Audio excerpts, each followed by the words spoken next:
Ini dulu apa itu dulu berarti? Oh, ini dulu. Ini. Oh, tinggal nanti kita ambil gitu ya. Ya, oke. Makasih ya, udahnya. Ya, Ibu tunggu baru 20 anak.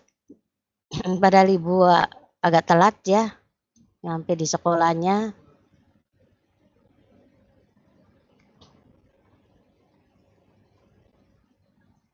Ya, yang lain.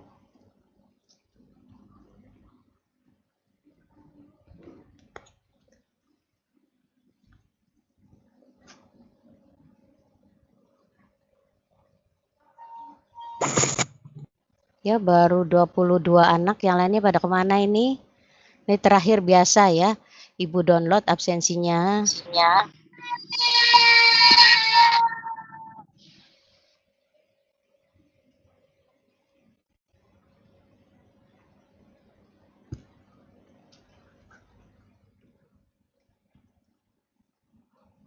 Ya, kameranya boleh dibuka kamera, biar Ibu tahu ada orangnya apa enggak ya.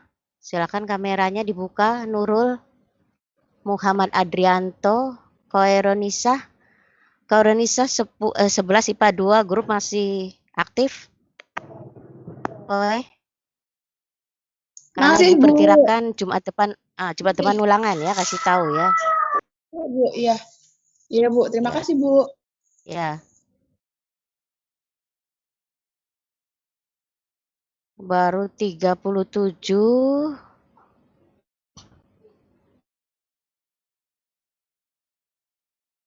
Ya, sambil nunggu yang join ya. Karena kemarin banyak yang izin, jadi Ibu kilas balik sedikit ya, yang kemarin masalah sistem saraf ya.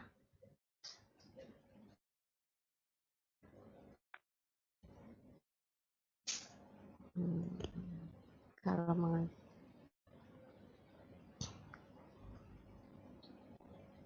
ya, jadi untuk bab berikutnya judulnya masalah sistem koordinasi atau sering disebut juga regulasi, sama ya.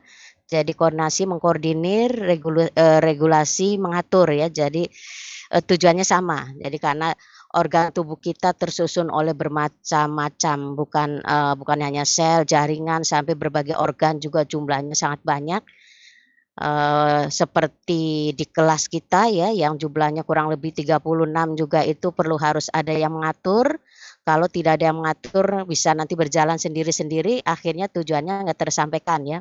Jadi begitu juga organ tubuh kita, karena terdiri dari berbagai macam sistem organ ya, maka perlu harus ada yang mengatur atau yang mengkoordinir supaya bekerjanya itu serasi atau bekerjanya itu ya serasi, atau maksudnya bekerjanya itu benar atau tepat ya, maka perlu harus ada yang mengkoordinir atau teratur, itu perlu ada yang mengkoordinir atau ada yang mengaturnya. Nah, yang mengatur kemarin sudah Ibu katakan, yang berfungsi sistem yang berfungsi untuk mengatur segala aktivitas tubuh kita itu tidak lain tidak bukan diatur oleh 2 sistem, yaitu sistem saraf dengan sistem hormon. Ya, jadi tubuh kita yang terdiri tersusun dari berbagai organ, sampai sistem organ juga lebih dari 3 ya. Jadi perlu harus ada yang mengkoordinir, mengatur supaya bekerjanya itu tercapai atau serasi, atau bekerjanya supaya tepat ya, perlu harus ada yang mengatur atau mengkoordinir.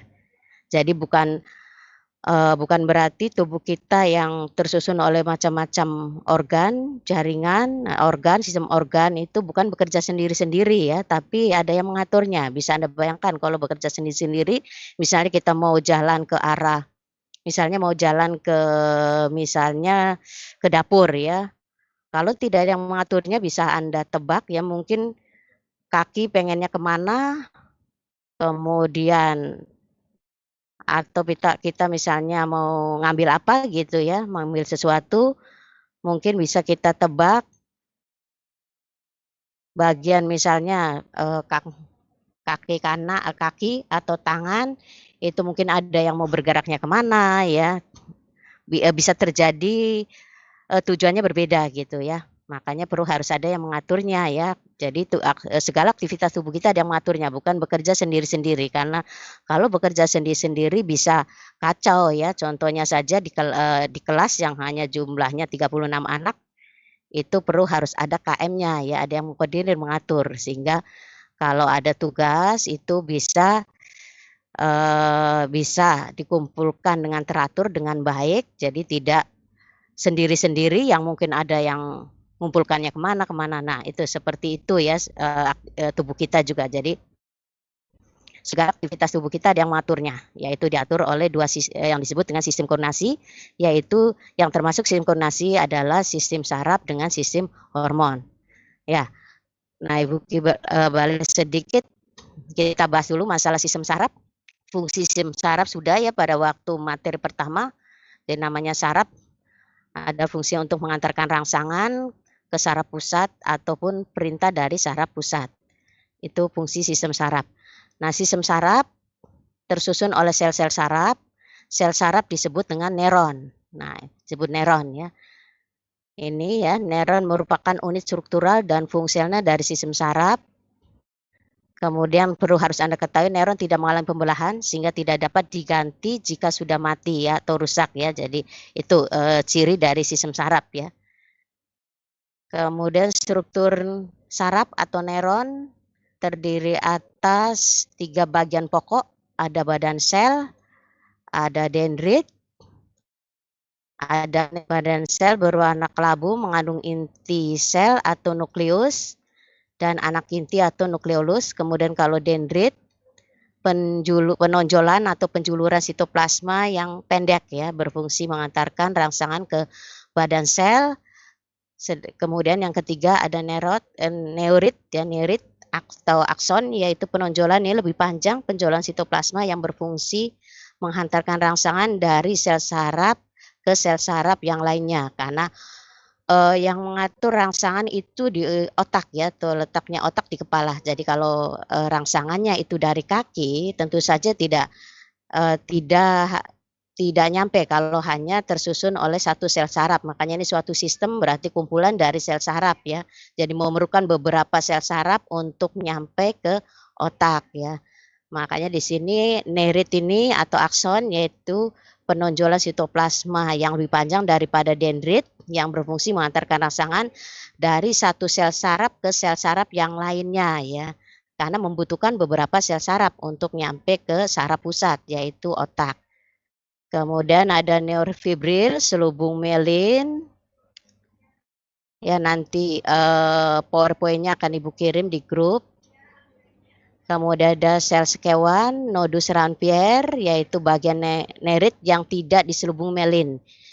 Sehingga perjalanan rangsangan dengan adanya nodus Ranvier, ini perjalanan rangsangan lebih cepat ya, karena nanti loncat-loncat ya. Jadi, loncat dari nodus Ranvier 1 ke nodus Ranvier berikutnya ya. Jadi dengan adanya nodus Ranvier ini perjalanan rangsangan lebih cepat dibanding yang tidak ada nodus Ranvier atau yang tidak diselubungi oleh selubung myelin ya.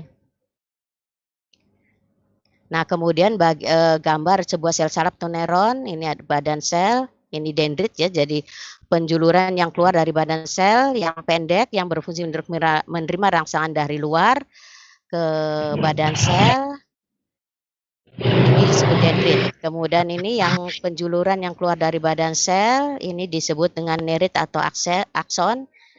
Mungkin bisa dilihat nanti di buku paket ya. Jelas ya? Jelas belum? Halo, jelas belum? Jelas, Bu. Jelas ya? Karena kemarin sudah dibahas ini cuma banyak yang nggak ikut, kemarin antara Rika, Sita juga ya. Kemudian ada macam-macam neuron berdasarkan fungsinya, ada neuron sensorik atau disebut neuron aferen berfungsi untuk mengantarkan impuls dari reseptor, yang disebut reseptor itu semua alat indera ya, makanya di sini dari reseptor dalam kurung alat indera ke susunan saraf pusat atau ke saraf pusat, itu fungsi neuron sensorik atau aferen. Kemudian yang kedua ada neuron motorik atau neuron eferen berfungsi untuk mengantarkan impuls dari ya, salah itu motoriknya terulang ya, dari susunan saraf pusat ke efektor. Yang berfungsi sebagai efektor adalah kelenjar atau otot. Kemudian yang ketiga ada neuron asosiasi atau ada yang menyebutnya neuron konduktor ya atau konektor ya, yaitu yang berfungsi untuk menghubungkan antara neuron motorik dengan neuron sensorik. Kemudian selanjutnya berdasarkan strukturnya, neuron dapat dibagi menjadi 3, ada neuron multipolar, ada neuron bipolar ya, ada neuron unipolar. Ya,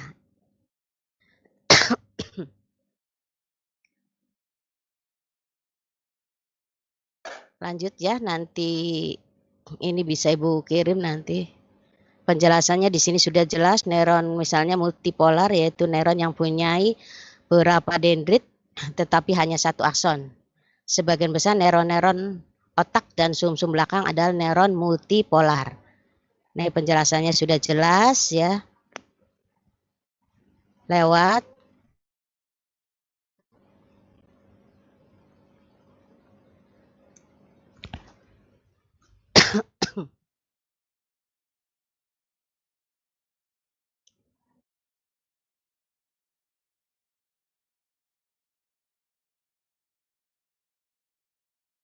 ini udah. Ya, kemudian kemarin juga sudah bahas, selanjutnya setelah bahas masalah sistem saraf, kemudian yang perlu Anda ketahui susunan sistem saraf manusia. Sistem saraf manusia terdiri atas, mungkin ada yang ya, terdiri atas sistem, ada yang mengatakan pusat dulu ya, sistem saraf pusat dan sistem saraf tepi. Kemudian sistem saraf pusat terdiri dari otak dan sumsum tulang belakang ya. Ya, jadi di sini langsung sistem saraf manusia terdiri atas sistem saraf sadar dan sistem saraf tak sadar. Kemudian sistem saraf sadar terdiri atas sistem saraf pusat dan sistem saraf tepi. Sistem saraf pusat terdiri atas otak dan sumsum tulang belakang. Nah, otak,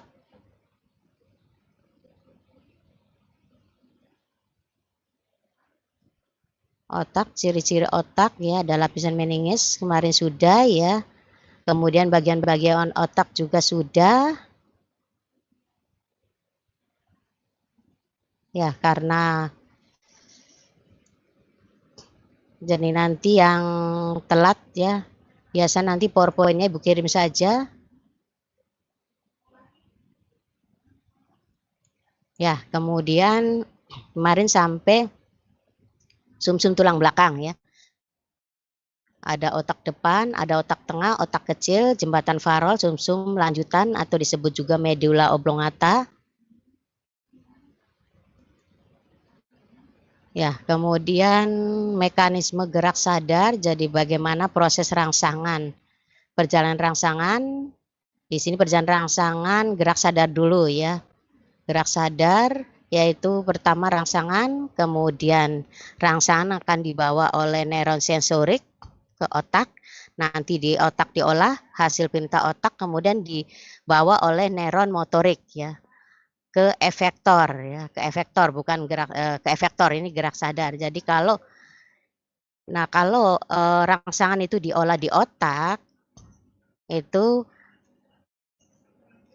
jadi kalau ini adalah contoh perjalanan rangsangan gerak sadar maksud Ibu ya, gerak sadar yaitu cirinya rangsangannya diolah di otak. Nah, kemudian yang kedua ada perjalanan rangsangan gerak tak sadar atau disebut juga gerak refleks ya. Nah, kalau gerak refleks kenapa rangsangan gerakannya tidak disadari karena rangsangannya diolahnya bukan di otak, tapi di sumsum tulang belakang ya. Jadi kalau rangsangannya diolah di otak, maka menghasilkan gerak sadar. Nah, kalau gerak refleks itu kenapa tidak sadar? Karena rangsangannya tidak diolah di otak, yaitu di sumsum tulang belakang. Karena yang namanya saraf pusat Itu bukan hanya otak, satu lagi sumsum tulang belakang. Nah, salah satu fungsi sumsum tulang belakang yaitu untuk mengatur gerak refleks. Kemudian selanjutnya saraf tepi. Sim saraf tepi menghubungkan semua bagian tubuh dengan pusat saraf. Sim saraf tepi manusia terdiri dari 31 pasang saraf spinal, 12 pasang saraf kranial. Berdasarkan arah impuls yang dibawanya, sim saraf tepi dibedakan. Ada saraf sensorik, saraf motorik, fungsinya sama ya seperti awal.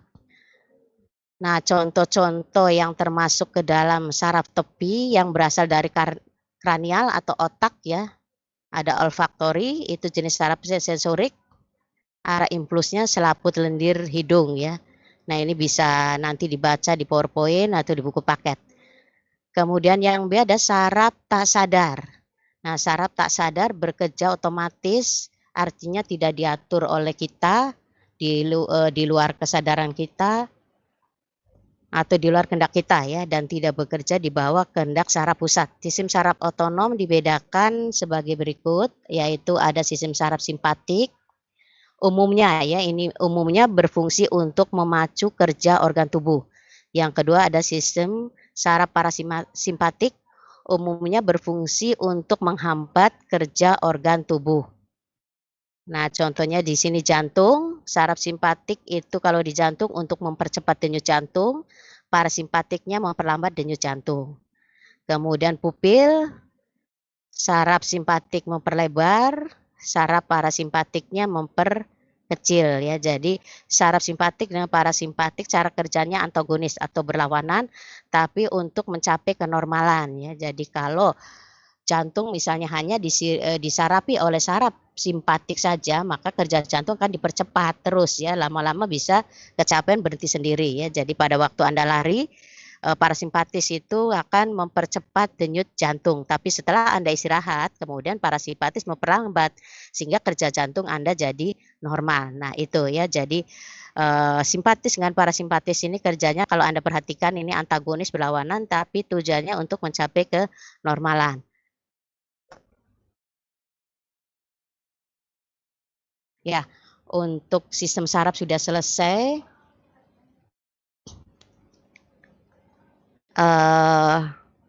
Karena materinya banyak ya.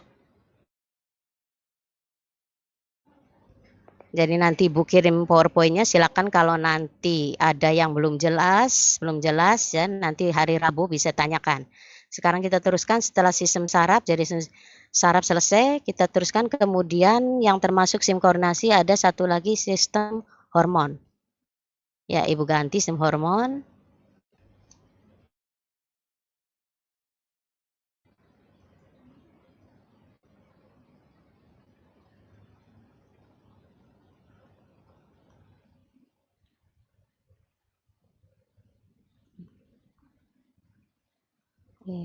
Keluar ya.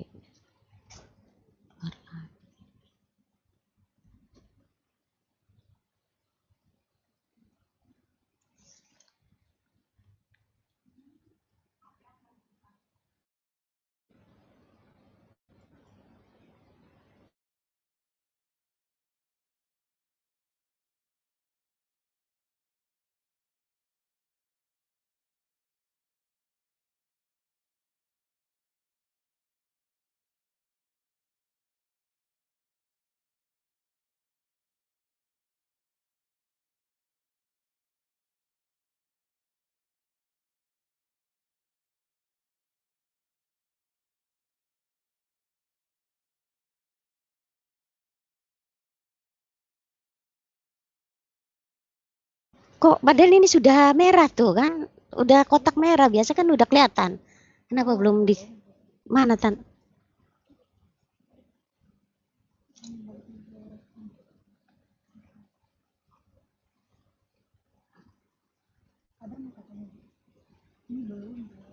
Oh, oh tandanya Kak. Yang ini. Jadi ini dulu tah. Terus? Udah kelihatan belum, Neng? Udah, Bu. Udah. Kok bisa begitu? Udah, Bu.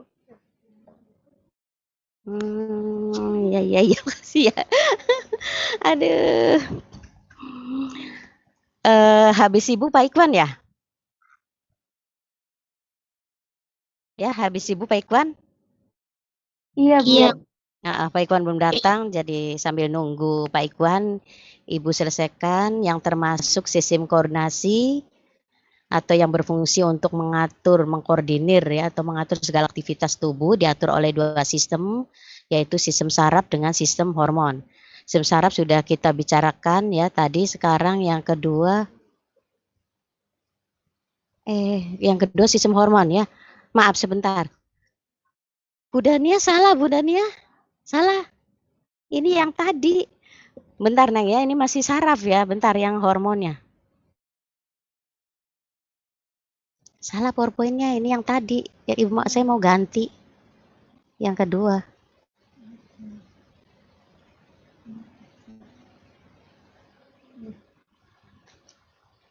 Ini.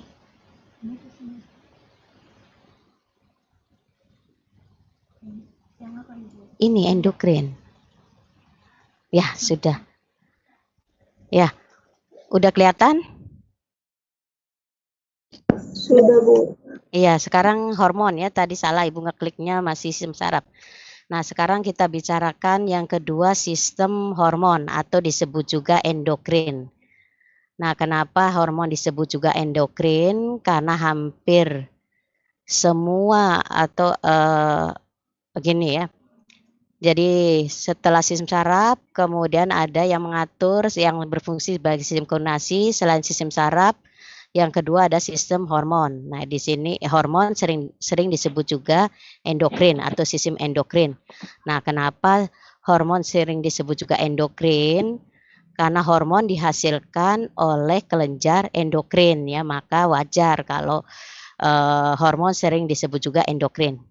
Nah, itu ya. Jadi jangan aneh kenapa disebut bicarakan hormon tapi di sini judulnya endokrin. Itu kelenjarnya ya. Jadi karena hormon dihasilkan oleh kelenjar endokrin, maka sering disebut juga hormon atau endokrin. Jelas? Jelas? Jelas, Bu. Ya. Jelas, Bu. Ya, kemudian sistem endokrin terdiri atas kelenjar endokrin dan hormon ya, maksudnya yang menghasilkan hormon adalah kelenjar endokrin. Kemudian kelenjar endokrin disebut juga kelenjar buntu ya. Mungkin Anda dengar kelenjar endokrin disebut juga kelenjar buntu. Adalah kelenjar yang dimaksud dengan kelenjar buntu adalah kelenjar yang tidak mempunyai saluran sehingga hasil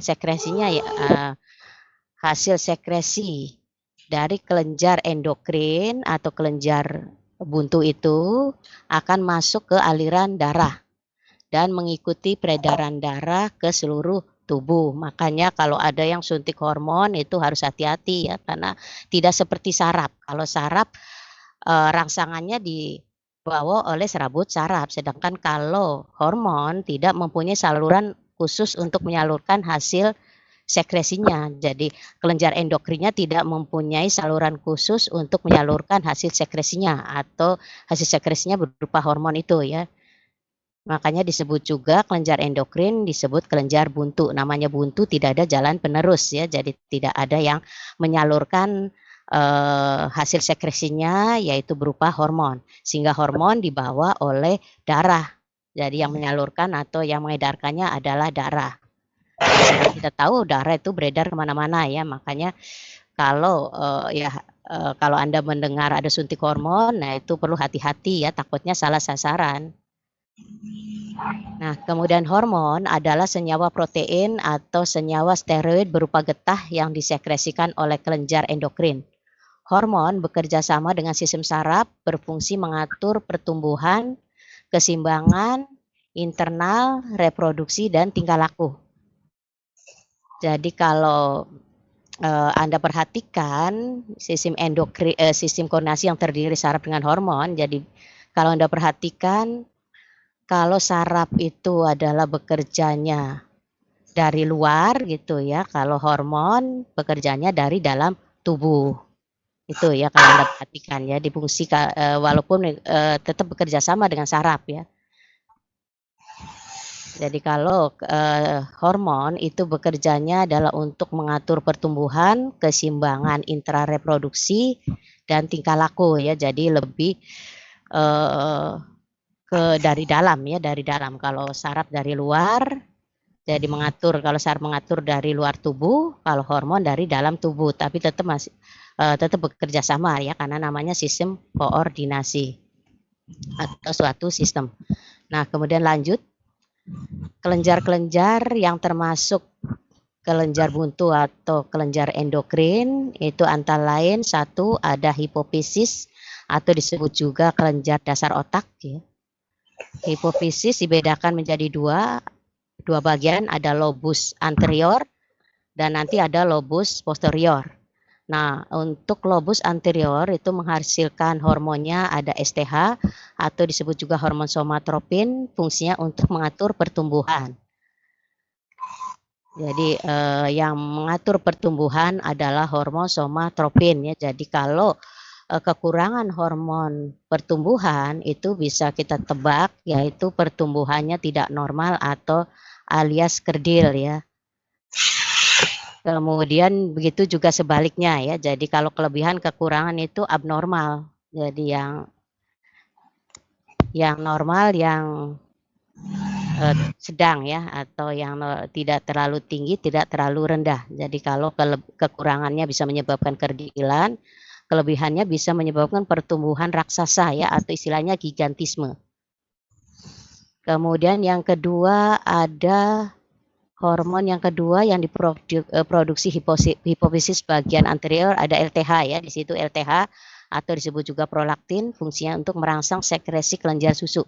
Jadi untuk menghasilkan produk kelenjar susu dengan syarat kelenjar susunya sudah masak ya atau udah matang, yaitu pada waktu kehamilan itu kelenjar susunya udah matang. Jadi kalau sebelum ada kehamilan maka kelenjar susu tidak bisa menghasilkan susu ya. Kemudian ada hormon yang ketiga ada TSH yaitu berfungsi untuk merangsang sekresi kelenjar tiroid. Ya, tiroid ya. Kemudian ada ACTH, fungsinya adalah untuk merangsang dan mengendalikan sekresi kelenjar korteks adrenal. Kemudian yang termasuk anterior ada FCH, fungsinya adalah untuk merangsang pertumbuhan folikel ovarium dan spermatogenesis. Terus LH ya, merangsang ovulasi ya, ovulasi atau keluarnya atau pelepasan telur yang sudah masak, yaitu disebut dengan ovulasi dan produksi hormon. Kemudian terakhir ada lobus intermediate atau disebut juga MSH, fungsinya untuk pembentukan warna kulit ya, warna kulit pada katak. Lanjut. Kemudian yang lobus posterior. Tadi anterior ya, anterior ada intermediate satu. Tapi biasanya yang kita pelajari anterior dengan posterior ya. Kemudian yang kedua ada lobus posterior atau hipofisis bagian belakang, hanya menghasilkan dua hormon yaitu oksitosin dengan ADH ya. Fungsi oksitosin adalah merangsang kontraksi otot uterus saat kelahiran ya. Jadi sebelum lahir biasanya itu tanda-tandanya itu uterusnya itu mengalami kontraksi ya. Nah, itu dirangsang oleh hormon yang disebut oksitosin yang dihasilkan oleh hipofisis atau kelenjar dasar otak bagian posterior atau bagian belakang. Kemudian yang kedua ada hormon ADH, yaitu fungsinya untuk mencegah pembentukan urin dalam jumlah yang banyak. Sehingga kalau kekurangan hormon ADH itu menyebabkan penyakit yang disebut diabetes insipidus atau kencing berlipat ganda ya. Kemudian kedua ada kelenjar tiroid atau disebut juga kelenjar gondok. Letaknya pada daerah leher dekat jakun. Menghasilkan hormonnya ada tiroksin, yaitu fungsinya untuk mempengaruhi proses metabolisme, pertumbuhan, perkembangan, dan menurunkan kadar kalsium dalam darah. Kekurangan tiroksin bisa menyebabkan kretinisme ya, atau pertumbuhannya kerdil, selain kerdil juga intelijensinya itu mundur ya, itu kekurangan hormon tiroksin. Kemudian kedua ada triodotironin, yaitu mempengaruhi distribusi air dan garam dalam tubuh. Kemudian terakhir ada hormon kalsitonin yang berfungsi memacu pengendapan kalsium tulang. Lanjut, kemudian yang ketiga ada kelenjar paratiroid atau anak gondok, yaitu letaknya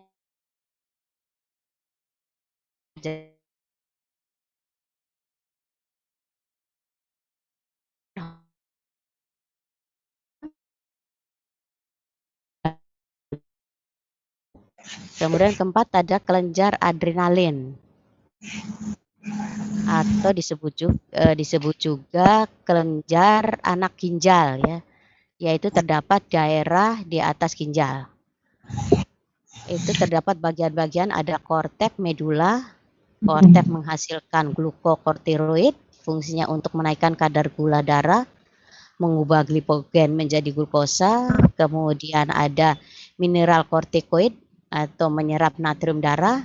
Kemudian ada androgen membentuk sifat-sifat sekunder pada pria.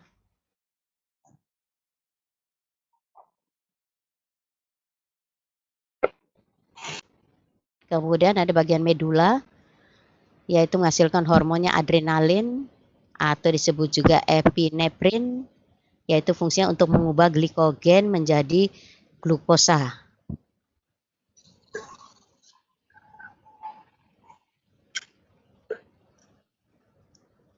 Ya, nah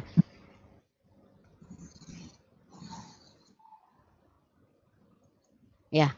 Kemudian kelenjar berikutnya ada kelenjar pankreas ya, atau nama disebut juga kelenjar Langerhans atau kelenjar pankreas ya, letaknya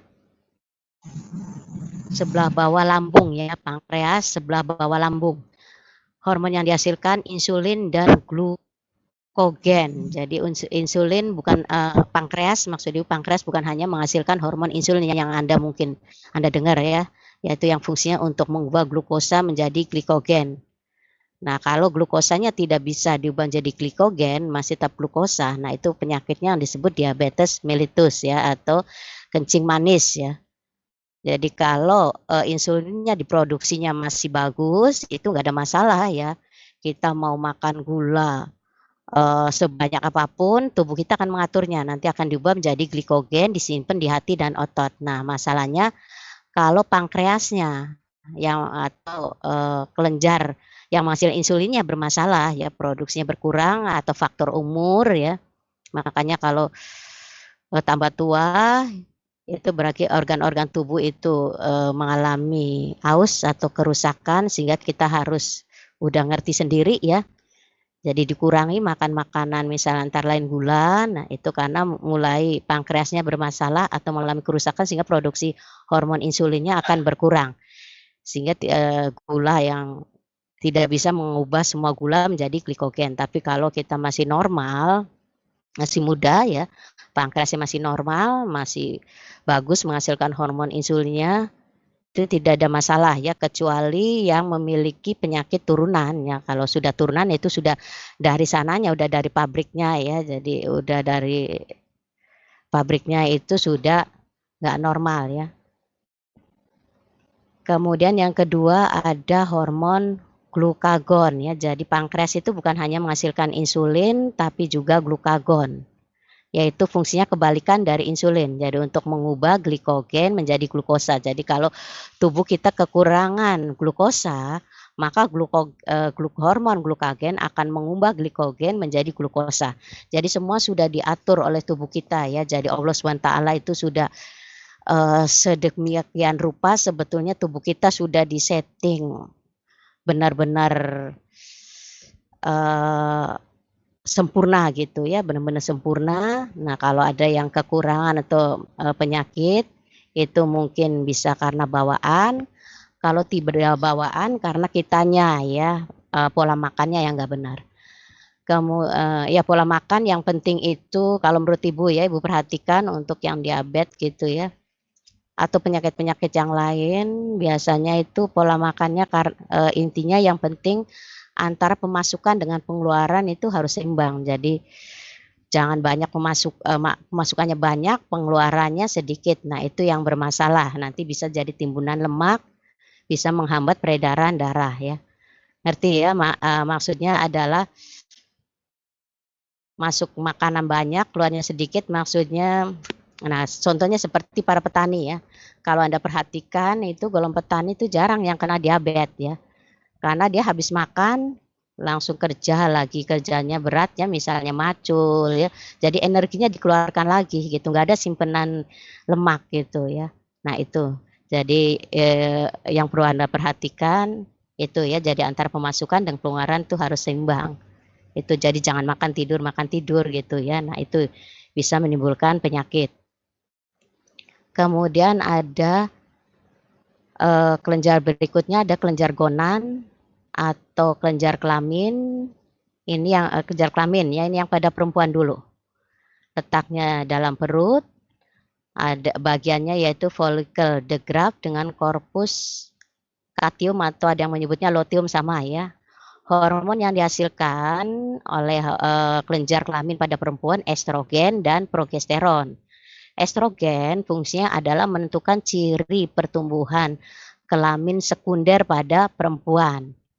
Jadi misal ciri kelamin sekunder pada perempuan misalnya tumbuhnya payudara ya, itu kemudian suara yang tadinya cempreng kalau udah dewasa jadi lembut gitu ya, cempreng tapi ada kesan lembutnya gitu ya, itu adalah yang bertanggung jawab adalah estrogen. Jadi kalau perempuan kemudian kelenjar susunya misalnya pertumbuhannya itu nggak normal, berarti yang ditanyakan estrogennya ya, karena yang bertanggung jawab untuk ciri-ciri pertumbuhan sekunder perempuan adalah estrogen ya. Estrogen ini banyak dihasilkan oleh kacang-kacangan ya, misalnya kacang hijau ya, makanya untuk laki-laki itu jangan terlalu banyak makan kacang hijau ya, karena itu banyak mengandung estrogen. Nah, nanti akibatnya jadi laki-laki baperan gitu ya, atau letoy ya. Itu hati-hati ya laki-laki ya. Jadi kacang hijau memang bagus untuk protein, tapi untuk laki-laki jangan terlalu banyak karena banyak mengandung estrogen. Jadi bisa mempengaruhi jadi lebih baper atau lebih gemulai, laki-laki gemulai. Sekarang banyak ya yang bisa akibat makanan, yaitu banyak mengonsumsi, salah satunya yaitu kacang hijau. Kemudian yang kedua ada hormon yang dihasilkan oleh gonan perempuan adalah progesteron. Progesteron fungsinya adalah penebalan dan perbaikan dinding uterus. Jadi kalau ini yang bertanggung jawab pada masalah uterus ya. Jadi Anda nggak perlu mikirin pada waktu misalnya ya, kalau Anda sudah menikah kemudian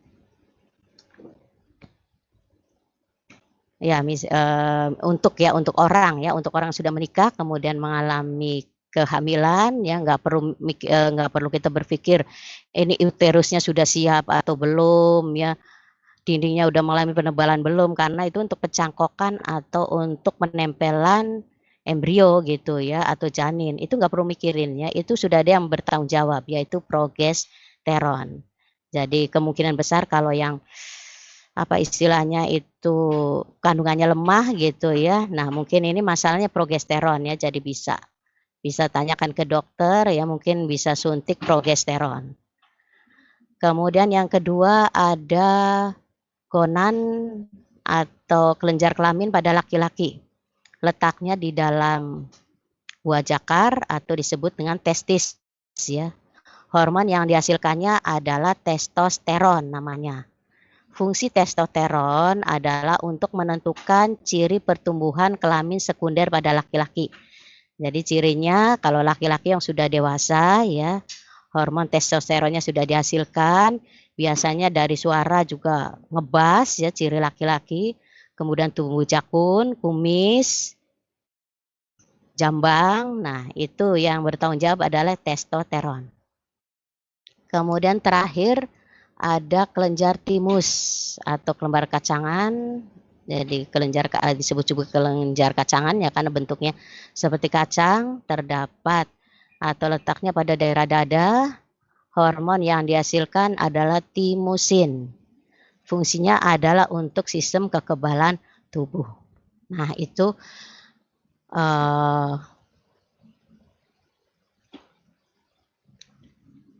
itu beberapa kelenjar yang menghasilkan hormon atau disebut juga hormon atau endokrin ya, karena hormon dihasilkan oleh kelenjar endokrin. Kelenjar endokrin disebut juga kelenjar buntu ya. Kelenjar buntu artinya kelenjar yang tidak ada saluran untuk menyalurkan hasil sekresinya, sehingga hasil sekresinya yaitu berupa hormon dibawa oleh darah. Jadi hormon itu dibawa oleh darah, diadakan oleh darah ke tempat sasarannya. Ya, karena waktunya sudah habis, jadi kita selesai sampai hormon. Untuk hari Senin, sistem koordinasi ada tambahan, jadi yang termasuk sistem koordinasi sebenarnya hanya tersusun oleh 2 sistem, hormon dengan saraf ya, tapi dipelajari juga alat inderanya ya. Nah, jadi pada pembahasan sistem koordinasi selain saraf dengan hormon juga ada tambahan alat indera. Karena alat indera itu merupakan reseptor ya, jangan lupa merupakan reseptor. Jadi yang berfungsi sebagai reseptor atau penerima rangsangan dari luar itu semua alat indera, sehingga alat indera pada sistem koordinasi itu dibahas. Jadi setelah kita bahas sistem saraf dengan hormon, terakhir kita bahas nanti hari Senin adalah alat indera, kemudian hari Jumatnya ulangan ya. Gimana, masih bisa dipahami? Karena Pak Ikwannya belum datang ya. Sambil nunggu Pak Ikwan sebelum Ibu akhiri. Gimana, sudah bisa dipahami? Bisa, Bu. Bisa ya. Perlu PowerPoint perlu Ibu kirim nggak ke grup? Perlu, Bu. Perlu ya, karena ini ringkasan semua sangat simpel tapi jelas, sudah padat jelas gitu ya. Nah, jadi kalau terutama yang kemarin nggak ikut ya sistem sarafnya ya, untuk Rika dan kawan-kawan, kemudian Sita ya. Nanti Bu kirim PowerPoint sistem sarafnya, silakan Anda pelajari. Kalau belum jelas nanti Rabu bisa tanyakan. Ya, pokoknya intinya sistem koordinasi atau disebut juga regulasi itu sebenarnya pengertiannya beda tapi tujuan sama ya. Jadi itu yang mengatur segala aktivitas tubuh itu adalah diatur oleh sistem koordinasi, yaitu terdiri dari saraf dengan hormon. Jadi kalau Anda perhatikan kerja saraf itu yang mengatur dari luar tubuh ya, hormonnya mengatur dari dalam, tapi tetap itu berhubungan gitu ya. Ya, jelas ya? Jelas? Jelas, Bu. Ya, Iya. sudah ya. Sebelum Ibu akhiri akan Ibu download dulu daftar hadirnya. Jadi jangan keluar dulu. Nanti diteruskan dengan Pak Ikwan ya. Pak Ikwan belum datang, jadi bisa Anda istirahat dulu, nunggu dulu ya. Ya, Ibu akhiri. Assalamualaikum warahmatullahi wabarakatuh. Waalaikumsalam. Waalaikumsalam. Barokah.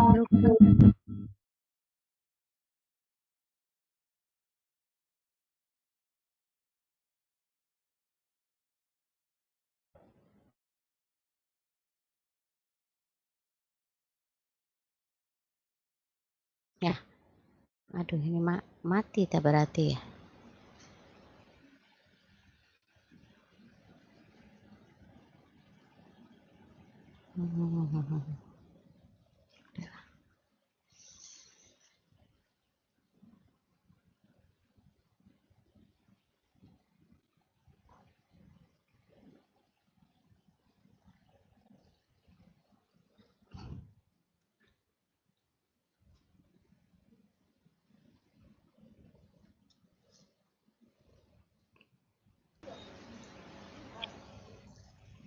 Jumat sudah jadi kita sampai besok sampai hari apa berarti hari Kamis. Pasien saya hitung 2 minggu sebelum Lebaran. Iya.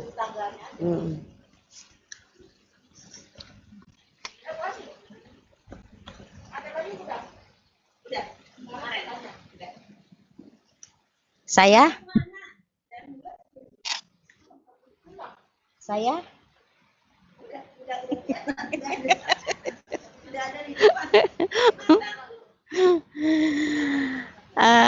data cukup. Masih ada yang masuk?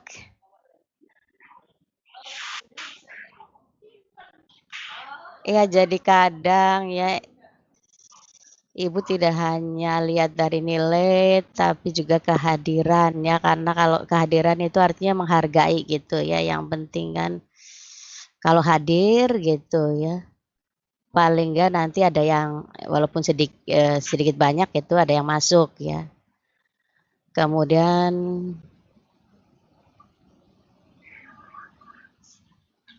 ya artinya tadi ya, menghargai gitu ya, jeripaya seorang guru gitu ya. Gimana caranya materi masih banyak gitu, gimana caranya bisa garis besarnya bisa Anda mengerti. Makanya Ibu bikin PowerPoint kira-kira jelas, simple gitu ya.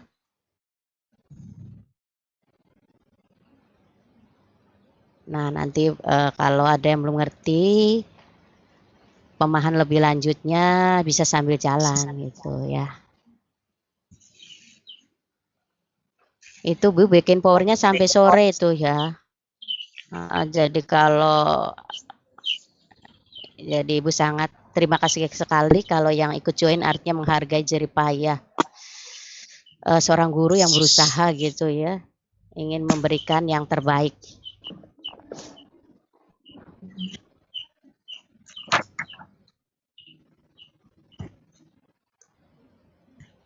Ada berapa orang yang gabung? Ya masih, nah ya sambil nunggu Pak Ikwan ya.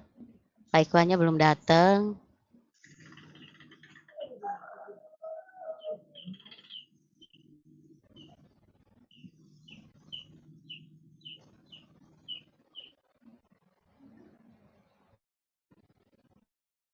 Ya, udah mungkin sampai sini ya Ibu download ya.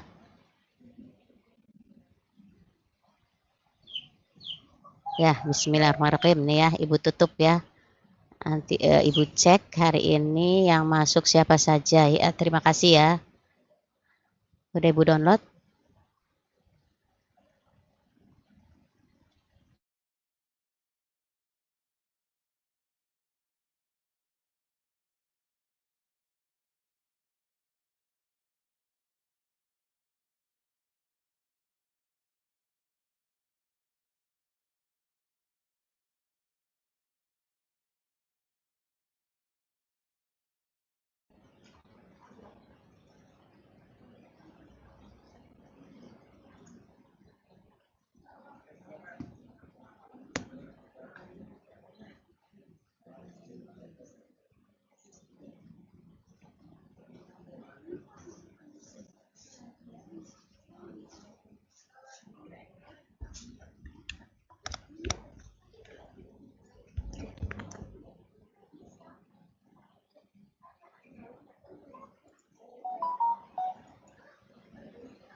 Halo, Assalamualaikum warahmatullahi wabarakatuh.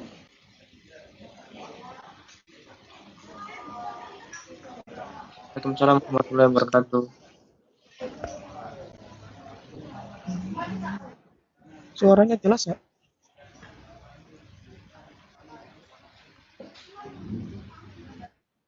Oke.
Iya, PowerPoint-nya sudah tampil? Sudah tampil, Pak. Sudah ya? Oke. Ya, kita melanjutkan materi tentang konversi energi, yaitu tentang BEP atau break even point.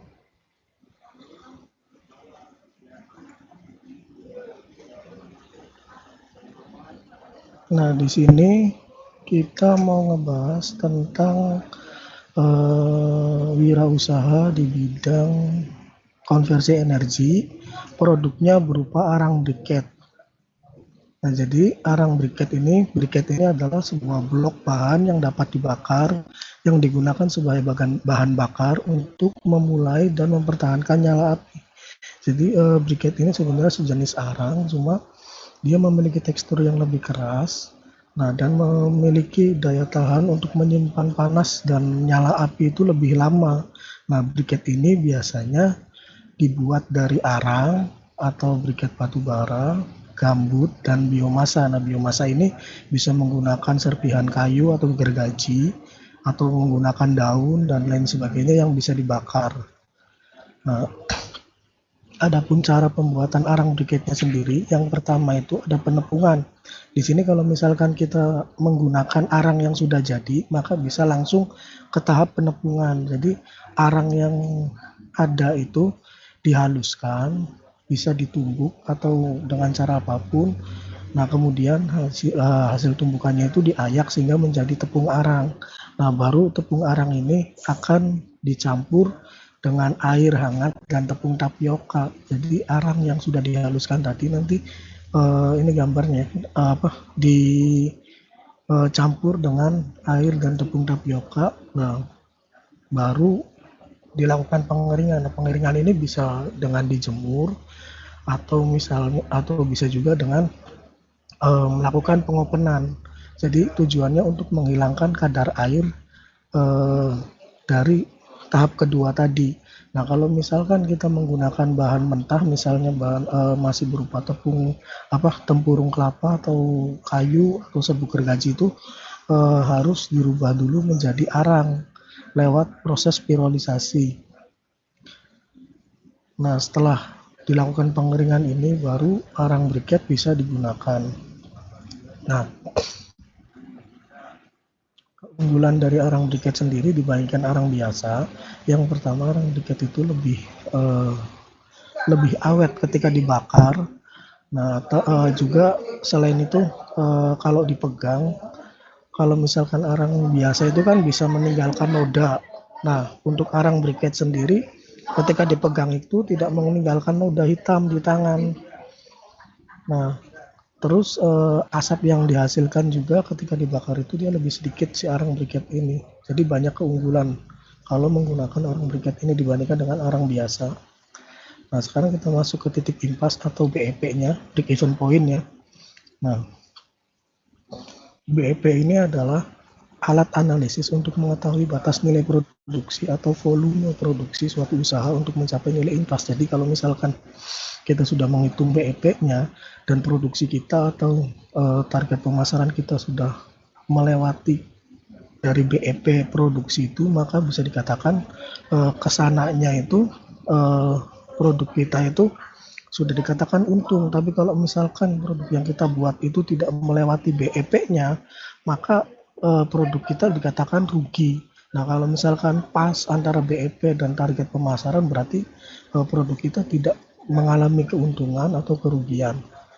Nah, di sini usaha dikatakan layak jika BEP produksi itu lebih besar dari jumlah unit yang sedang diproduksi. Jadi misalkan dari BEP ini bisa dihitung berapa minimal produksi yang harus dilakukan dalam per bulannya, atau bisa juga dihitung dalam per minggunya.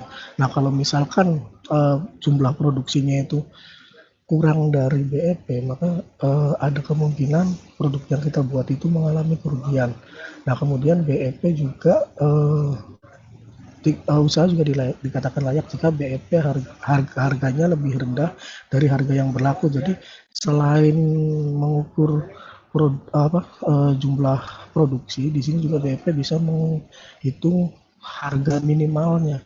Nah, kalau misalkan harga yang diperoleh BEP itu ada di bawah harga yang kita jual, maka kemungkinan produk kita juga mengalami kerugian. Ada yang mau ditanyakan dulu?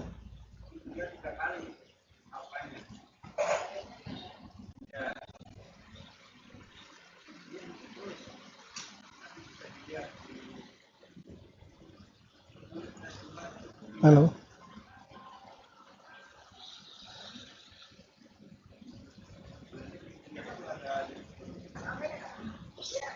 Ada yang mau ditanyakan atau lanjut?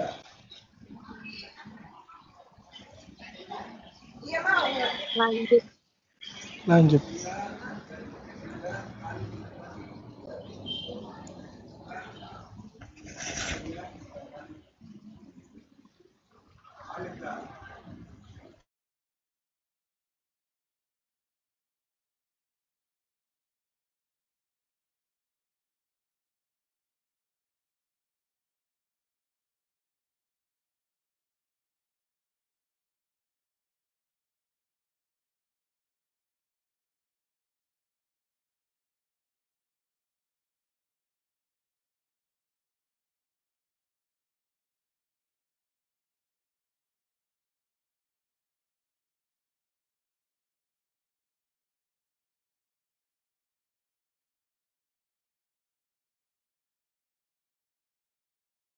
Halo? E-booknya sudah tampil? Sudah, Pak. Sudah ya. Nah, kalau kita lihat dari e-booknya di sini, jelas nggak tampilnya? Nah, BEP di sini bisa dihitung dengan rumus, yaitu menggunakan rumus ini. BEP produksi sama dengan total biaya dibagi harga penjualan ya. Nah, analisis BEP ini digunakan untuk mengetahui jangka waktu pengembalian modal. Jadi si BEP ini, jadi misalkan dalam 1 bulan itu kan ada 30 hari. Nah, kalau misalkan kita ambil 6 hari kerja, berarti total dari 1 bulan itu hanya 25 hari kerja. Nah, dari 25 hari kerja ini bisa dihitung hari keberapa kita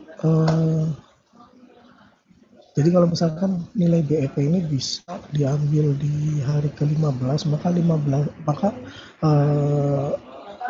hari ke depannya itu tinggal kita mengambil keuntungannya. Tapi kalau misalkan BEP ini tidak tercapai sampai hari ke-25, maka bisa dikatakan usaha kita itu rugi. Jadi BEP itu untuk mengukur titik impasnya ada di mana.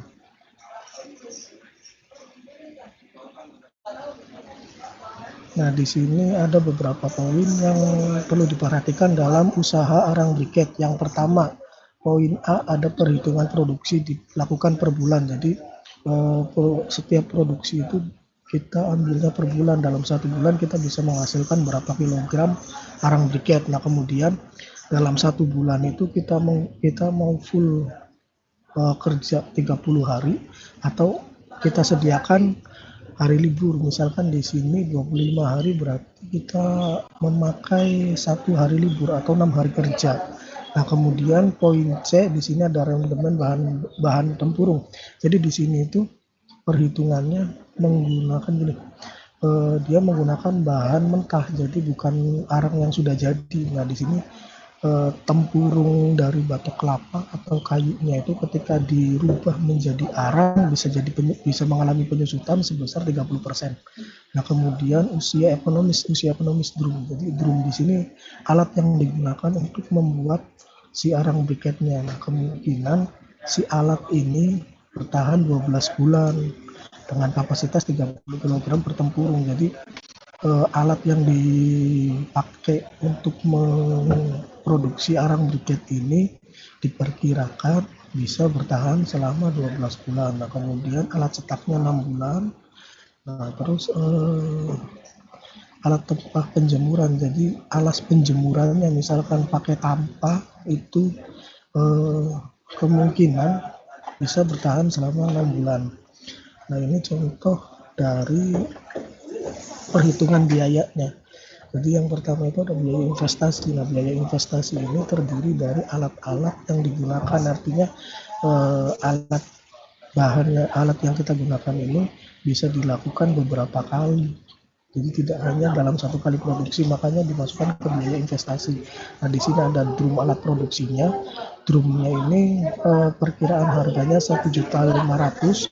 Nah, untuk alat cetaknya sendiri 100.000. Nah, terus ada tempah penjemuran 10 Kak. Jadi 10 tempah yang kita gunakan. Nah, per tampahnya ini misalkan 30.000, maka totalnya ada 300.000. Jadi total investasinya ada 1.900.000. Nah, terus ada biaya variabel. Biaya variabel ini biaya bahan-bahan yang digunakan setiap kali produksi arang. Jadi misalkan di sini kita menggunakan 30 kg tempurung kelapa untuk dirubah menjadi arang, maka kalau misalkan penyusutannya sebesar 30%, berarti dalam 10 kg itu hanya mendapatkan 3 kg arang. Jadi kalau misalkan dihitung dari 30 kg kelapa ini hanya menghasilkan 9 kg arang. Nah, misalkan per hari per kilogramnya itu harganya 1.000. Nah, terus jumlah produksinya itu 25 hari, berarti di sini 30 kilogramnya itu dikali 25 hari, kemudian dikali 1.000. Nah, totalnya itu ada 750.000. Nah, untuk tepung kanjinya ini dalam 30 kg itu hanya membutuhkan 1 kg tepung kanji. Nah, di mana 1 kg itu hanya sebesar 5.000 dikali 25 hari, maka 100 meja guri. Maka totalnya 125.000. Nah, kemudian untuk tenaga kerjanya sendiri, di sini tenaga kerja dibayar harian, misalkan per harinya itu 5.000. Nah, karena ada 25 hari kerja, maka total pembayaran ini bukan 5.000, berarti ini 50.000. Ya, 50.000 per hari dikali 225 menjadi 1.250.000. Nah, sehingga total biaya variabel atau total modal per harinya itu 2.125.000. Nah, kemudian ada biaya penyusutan. Biaya penyusutan itu tadi ya, biaya penyusutan itu si alat-alat yang kita pakai ini bisa bertahan berapa bulan. Nah, di sini kita pakainya 1 tahun ya, 12 bulan. Jadi si drum itu diperkirakan harus diganti per tahun. Nah, di sini 1.500.000 ini dibagi 12, maka per bulannya itu hanya 125.000. Nah, kemudian kalau kita lihat di sini alat cetak 100.000. Nah, 100.000 di sini dibagi 12 menjadi 8.500. Kemudian untuk tampah penjemurannya ada 300.000 dibagi 12 menjadi 25.000. Jadi total biaya penyusutannya 158.000. Nah, kemudian ada biaya produksi. Ini rangkuman dari poin B dan C. Nah, di sini kalau kita lihat Poin B itu total biaya tetap atau variabel titik total biaya produksi per hari itu per bulan itu adalah 2.125.000. Nah, untuk biaya penyusutannya ada 158.000, jadi 158.000. Nah, ini dijumlahkan sehingga menjadi total biaya produksi yaitu sebesar 2.283.000. Nah, kemudian kita masuk ke keuntungannya berapa. Kita menghitung keuntungannya berapa di sini. Misalkan di sini produksi arang briketnya itu ada 10 kg per hari. Nah, 10 kg ini diambil dari tadi ya biaya variabel. Jadi biaya variabelnya itu kan tempurung kelapanya ada 30 kg. Nah, sementara 30 kg ini akan mengalami penyusutan sebesar 30% menjadi 3 kg. Nah, berarti kan 9 kg, terus 1 kg-nya dari mana? Itu dari tepung kanji, karena tepung kanjinya itu kan nanti ditambahkan ke serbuk arangnya. Jadi serbuk arang yang 9 kg itu ditambahkan 1 kg kanji sehingga menghasilkan 10 kg per hari. Nah, kalau misalkan kita kalikan 25 berarti ada 250 kg per bulan. Nah, untuk harganya di sini 18.000. Misalnya kita mematok harga 18.000, maka penghasilan per bulannya itu sebesar 4.500.000. Nah, untuk menghitung keuntungannya jadi tinggal dikurangi saja total penghasilan kan 4.500.000 kurangi biaya produksi atau modalnya itu kan dalam satu bulan 2.283.000, maka keuntungan per bulannya adalah 2.217.000 per 250 kg per bulan. Jadi per 250 kg arang briket itu bisa menghasilkan keuntungan 2.217.000. Kalau misalkan mau ditambah keuntungannya berarti jumlah produksinya harus ditingkatkan. Nah, sekarang kita masuk ke perhitungan BEP-nya. Nah, di sini kita lihat BEP produksi dulu. BEP produksi ini rumusnya tadi ya, total biaya dikurangi harga penjualan. Nah, total biayanya itu 2.283.000 dibagi harga penjualannya ada 18.000, maka BEP produksinya itu ada 126,83. Artinya gini, kalau misalkan dengan harga 18.000 ini kita mampu menjual arang sebanyak 126,83 atau kita genapkan 127 kg, maka bisa dikatakan penghasilan per bulan itu tidak ada keuntungan karena sama dengan titik impasnya. Jadi targetnya itu harus lebih dari 127 supaya tetap bisa menghasilkan keuntungan. Nah, kemudian selain biaya produksi, selain BEP produksi ada BEP harga. Nah, BEP harga ini dihitung dari total biaya dibagi harga produksi. Nah, total biaya tadi samanya 2.283.000. Nah, harga produksinya di sini bukan harga produksi ya, karena ini total produksi per bulannya bukan 750 kg. Nah, tapi 250 kg berarti berapa? 2.283.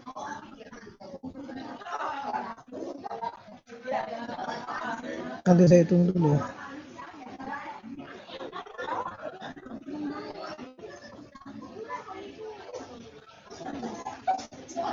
Nah, jadi kalau kita hitung gini, 2.283.000 dibagi total produksinya. Nah, total produksinya itu kan 250 kg per bulan.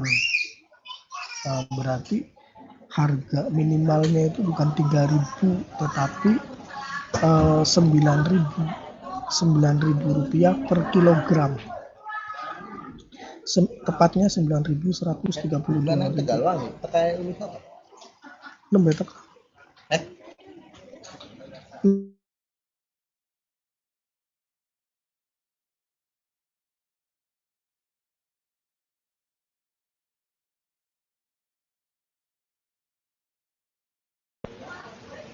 Oke, lanjut ya. Nah, jadi 2.283.000 ini bukan dibagi 750 kilogram, tetapi dibagi 250 kilogram. Ini kesalahan bukunya ya. Sehingga diperoleh harga 9.132. Nah, jadi BEP-nya berapa? BEP-nya itu kalau kita menjualnya 9.132,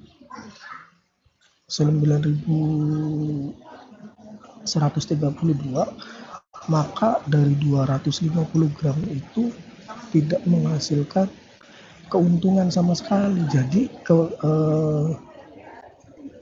kesimpulannya gini, kalau kita mau menghasilkan keuntungan, maka harga jualnya dinaikkan. Misalkan 10.000, berarti kita mendapat keuntungan 1.000 per kilogramnya. Atau harganya dinaikkan menjadi 2 kali lipat, kan di sini menjadi 18.000, maka kita mendapatkan keuntungan 9.000 per kilogram dengan ketentuan minimal produk yang kita jual itu sebanyak 127 kilogram. Nah, kalau misalkan kurang, kita sudah menentukan harga 18.000, terus harga jualnya target pasarnya kurang dari 127, ya bisa dikatakan rugi. Nah, kalau misalkan harganya dikurangi, bisa nggak? Bisa. Jadi misalkan tadi kan harga minimalnya 9.000, nah terus kita jual 15.000 misalnya, bisa nggak? Bisa. Tapi nanti BEP produksinya itu semakin tinggi. Jadi targetnya itu bukan 127 lagi, tapi bisa jadi 150-an. Seperti itu. Nah, ini keterangannya ya.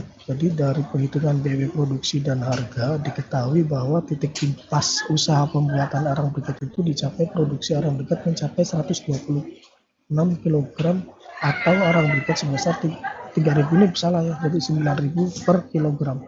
Nah, produksi di atas dan harga di atas 9.000 pada tiap kali produk adalah keuntungannya. Seperti itu. Ada yang mau ditanyakan dulu?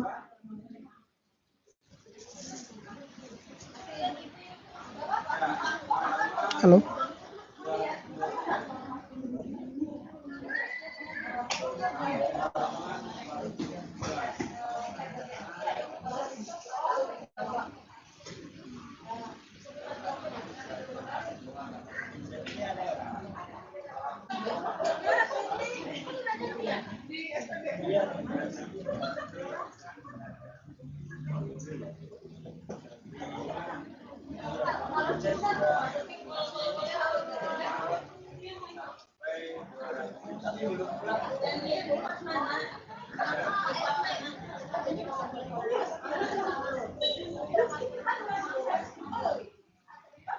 Ada yang belum jelas?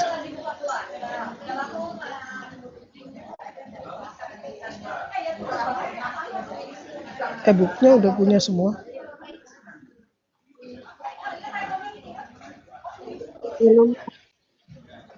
Belum kan sudah dibagikan kalau nggak salah ke perwakilan kelas berapa gitu, suruh dibagikan ke kelas, ke semua, ke grup kelas. Nah, nanti kalau misalkan tidak paham bisa kalau misalkan perlu e-booknya bisa menghubungi saya, nanti saya kirim atau minta ke teman yang sudah punya ya.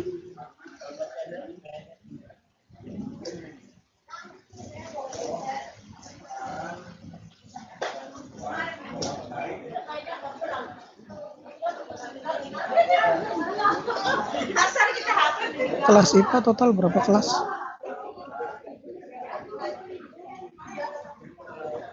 Empat, Pak. Hah? Empat. Berapa? Total ada berapa kelas? 5 atau 4? 4. 4.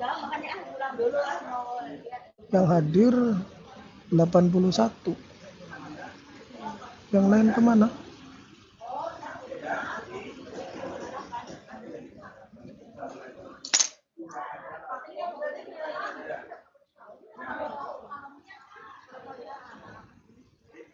Oke, kalau misalkan tidak ada yang ditanyakan, saya cukupkan. Sebentar, saya mau ambil absensinya dulu.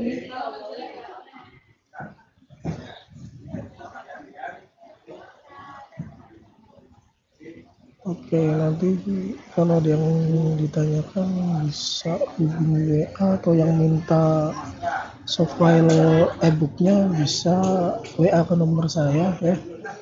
Untuk pertemuan hari ini saya cukupkan. Terima kasih. Wassalamualaikum warahmatullahi wabarakatuh. Waalaikumsalam warahmatullahi wabarakatuh.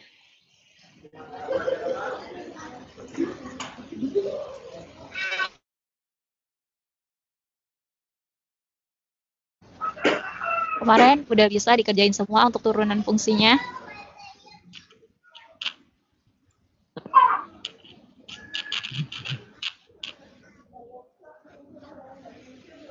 Hari ini kita lanjut lagi ya materinya mengenai turunan fungsi, tapi sebelumnya Ibu pengen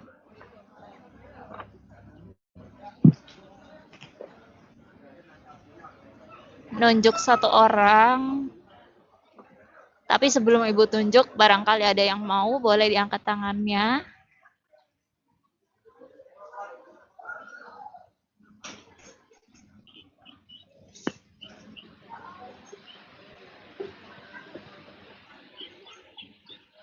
Ada nggak?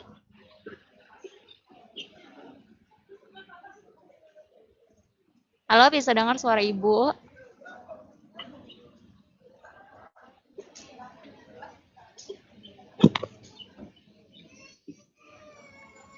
Ibu tunjuk aja. Ike Ivanca. Halo Ike Ivanca. Ada? Ada, Bu. Oke. Ike sehat kabarnya? Baik, sehat, Bu. Maaf. Oke. Ibu mau tanya sama Ike.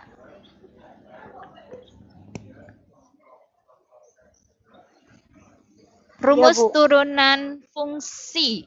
Apa tuh? Rumusnya apa?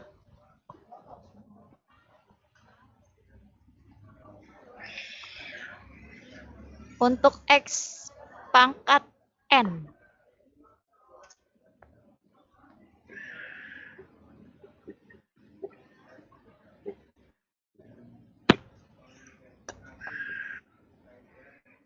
N. Rumus turunan, ya, N. Rumusnya N dikali X pangkat N kurangi 1. Oke, itu rumusnya ya. Sekarang soalnya Ike. Fx sama dengan 6x kuadrat ditambah 2x. Hasilnya berapa, Neng? Bentar, Bu. Tadi soalnya 6x kuadrat ditambah 2x. Kuadrat ditambah 2x. Bentar, Bu.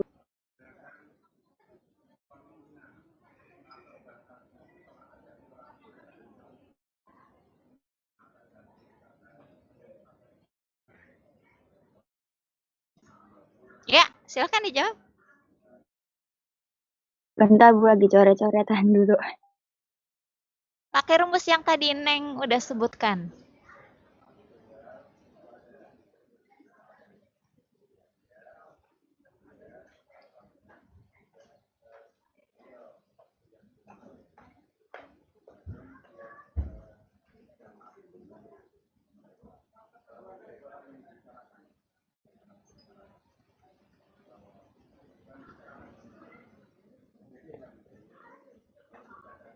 Gimana? Udah dapet? Sok dijawab aja. Berapa hasilnya?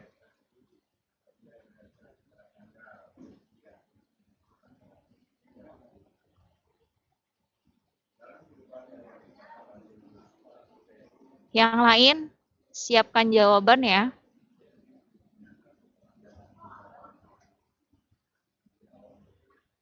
Halo Ike, sudah?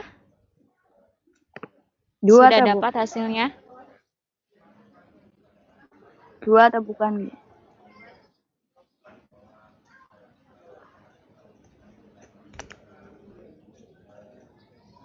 Berapa?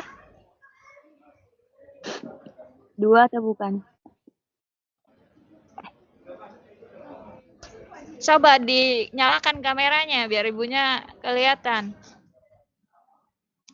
Jangan pula. Kameranya Ikannya dinyalain.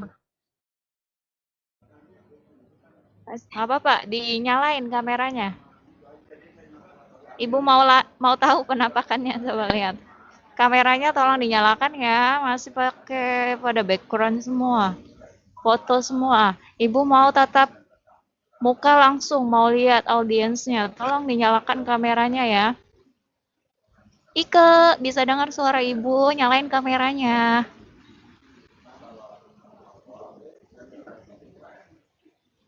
Oke, save dulu ya Ike.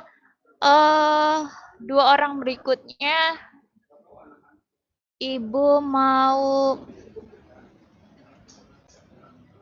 Dita Nurlita Safarina. Halo Dita, bisa dengar suara Ibu?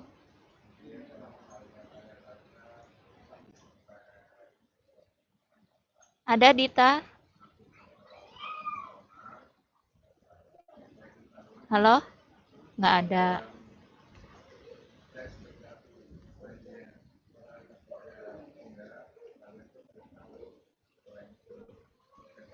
Muhammad Nur Ilham. Halo, ada Muhammad Nur Ilham? Ada, Bu.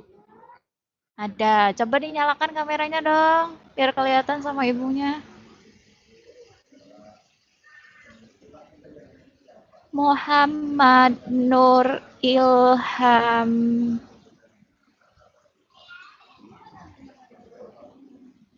Kameranya nyalain ya.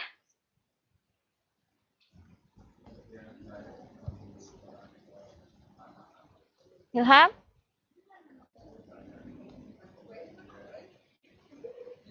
Coba apa jawabannya?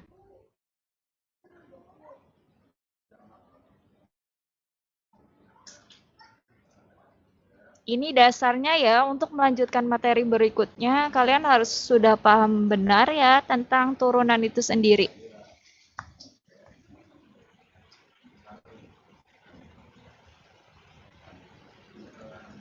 Ilham, nggak ada, menghilang. Ganti. Nela. Halo Nela.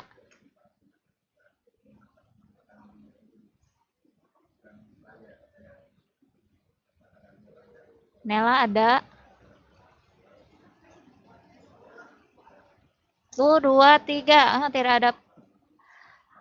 Tidak ada respon. Ibu ganti. Rizka Arini. Coba Rizka Arini. Halo Rizka Arini. Ada Rizka Arini? Ada. Ada. Coba dinyalakan kameranya.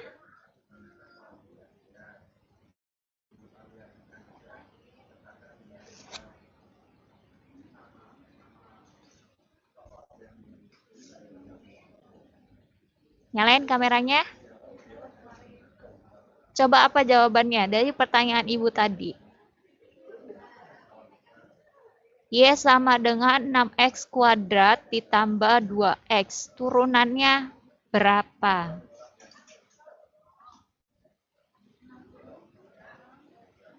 Pakai rumus ya, yang x pangkat n.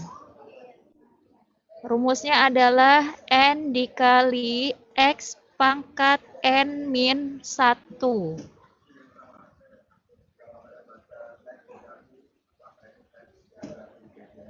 Halo Rizka, ada?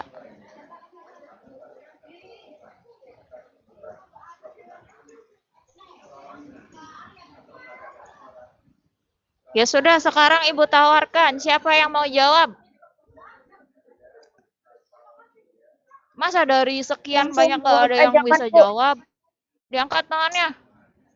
Pertanyaan Ibu kalian dipelajarin nggak materi kemarin? Itu masih sederhana ya, di awal.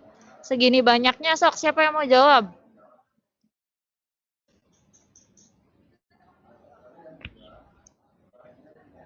Langsung Angkat jawab aja tangannya. kan, Bu? Iya, diangkat tangannya. 12x ditambah 2. 12x ditambah dengan 2. Oke ya. Tadi dengan siapa? Ajeng ya? Oke. Iya. Di sini udah kelihatan yang interaktif hanya beberapa ya. Yang lainnya ini ada nggak pertanyaan Ibu nih? Ada orangnya nggak nih? Ada? Ada, Bu. Ada. Ada, Ya, Bu. kalau Ibu tanya, tolong direspon. Kalau nggak ada respon, Ibu anggap udah bisa. Ketika ditanya, ternyata begini gitu. Apalagi sekarang cuman pakainya modelnya daringnya. Jadi kalian kalau kurang dipahamin, tanya gitu. Itu aja sih solusinya. Jadi Ibu ketika lagi ada daring kayak gini, Ibu usahakan berangkat ya. Dibisa-bisakan karena ini ajang salah satu bisa tatap muka dengan kalian. Kaliannya jangan menyia-nyiakan kesempatan ini ya. Biasa kita kan 1 minggu daring, seminggunya luring. Kalau lagi daring kayak gini kaliannya diem-diem aja. Bagaimana menguraikan masalah kalian gitu kalau punya. Oke, bisa dipahamin ya. Kita lanjutkan saja untuk materi berikutnya karena waktu terus berjalan ya, termasuk kita harus lanjut materi. Ya, poin berikutnya adalah masih sama ya, turunan fungsi aljabar. Kemarin baru dalil, kita lanjut. Ternyata dalam turunan juga erat kaitannya dengan garis. Ya, nanti turunan ini digunakan pada bidang kartesius ya, untuk menentukan persamaan garis singgung. Ada yang melalui kurva dan ada garis normal. Kurva bedanya di mana letaknya? Kita lihat bareng-bareng ya di sini. Sengaja Ibu tuliskan ini uraian materi yang Ibu ketik sendiri ya. Ini sudah Ibu rangkum sedemikian rupa supaya bisa dipahamin. Silahkan kalian lihat ke sini ya.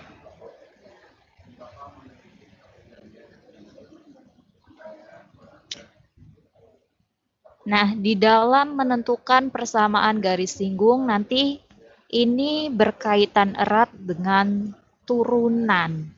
Turunan itu sendiri sama dengan gradien dari garis tersebut. Ya, jadi nanti poin yang pertama yang akan dibahas adalah gradiennya dulu. Gradien. Gradien sebuah garis lurus pada bidang kartesius. Apa sih gradien itu? Ada yang tahu apa itu gradien? Apa nama lainnya dari gradien? Kemiringan. Ayo apa?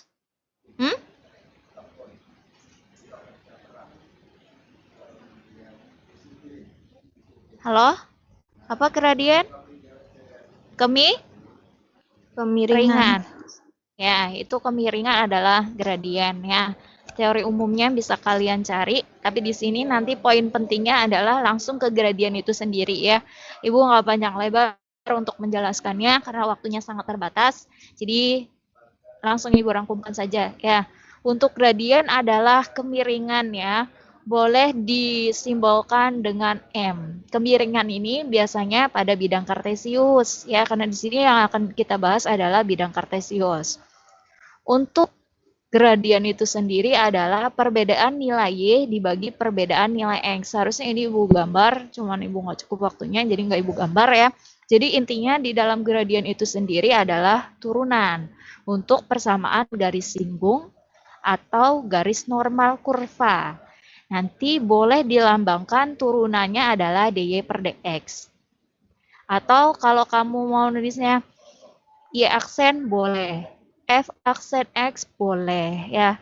Yang jelas itu adalah turunan ya. Turunannya itu sama dengan gradien. Tuh. Nanti coba kalian lihat contohnya di sini. Misalkan diketahui persamaan kurva ini ya. Y sama dengan 5x kuadrat dikurangi 7x dikurangin 12.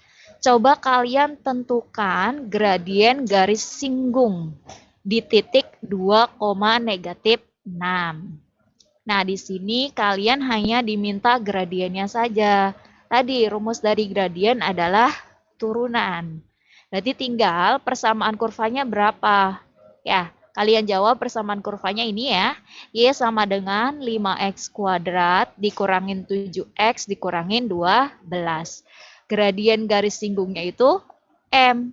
Gradien tadi rumusnya apa? Turunan. Berarti tinggal kalian turunkan yang tadi tuh, pakai rumus yang tadi. X pangkat N sama dengan N dikali X pangkat N min 1. Ya.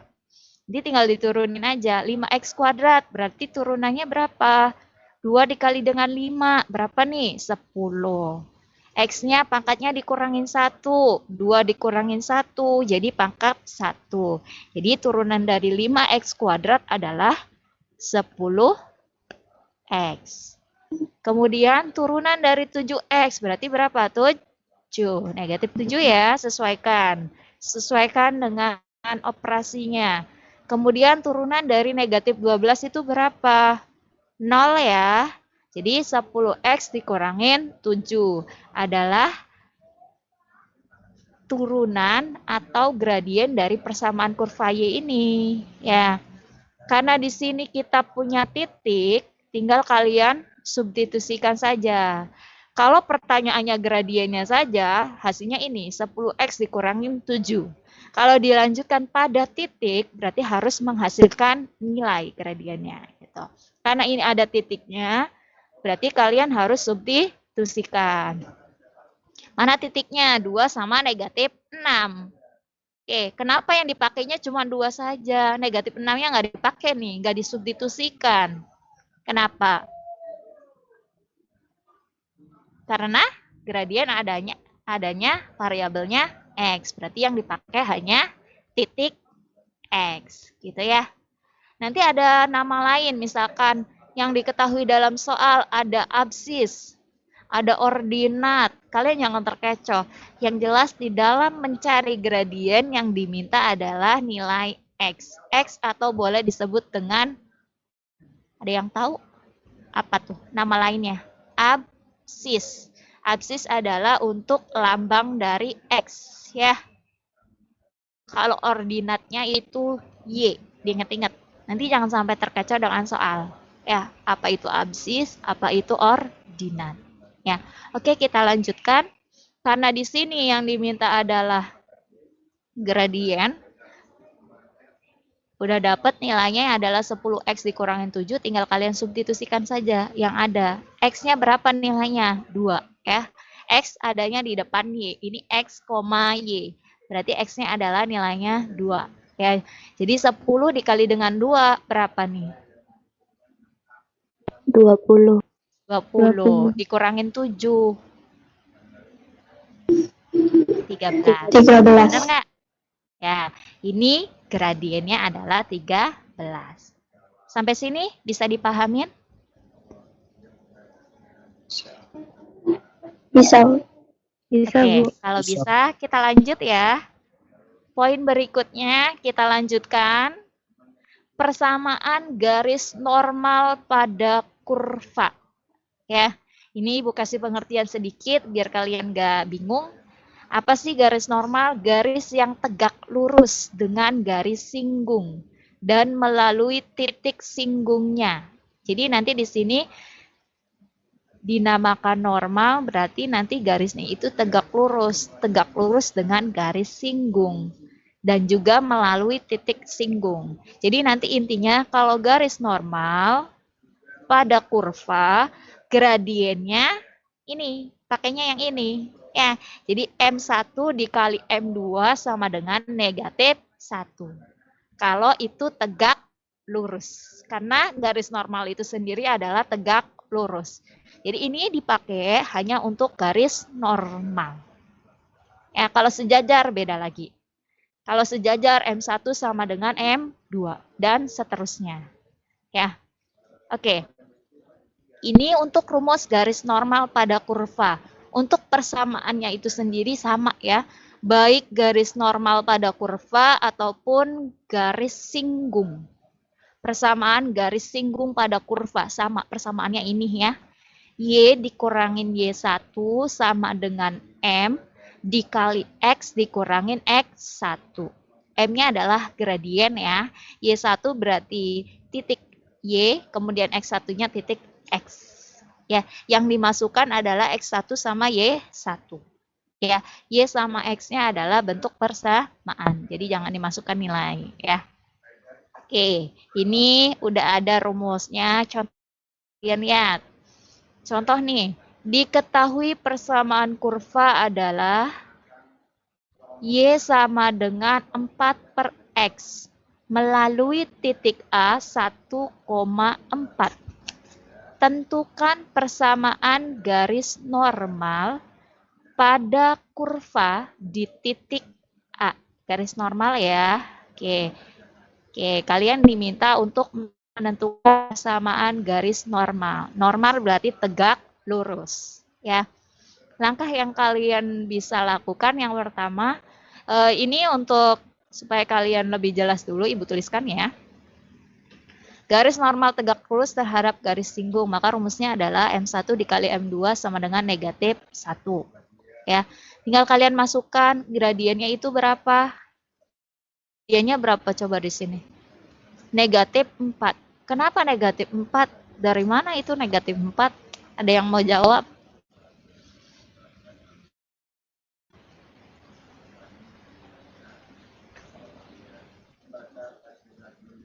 Ada yang bisa jawab di sini? Ada yang mau jawab? Ada yang mau jawab? Ada yang mau jawab? Silahkan. Ibu kasih poin. Ayo, siapa yang mau jawab?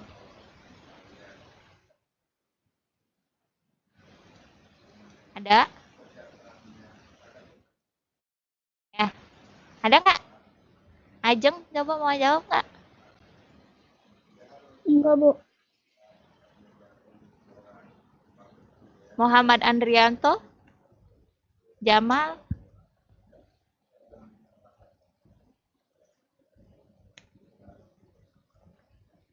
Hasan? Ada yang tahu? Pas. Nanti Ibu mau tunjuk, pengen nunjuk. Nih.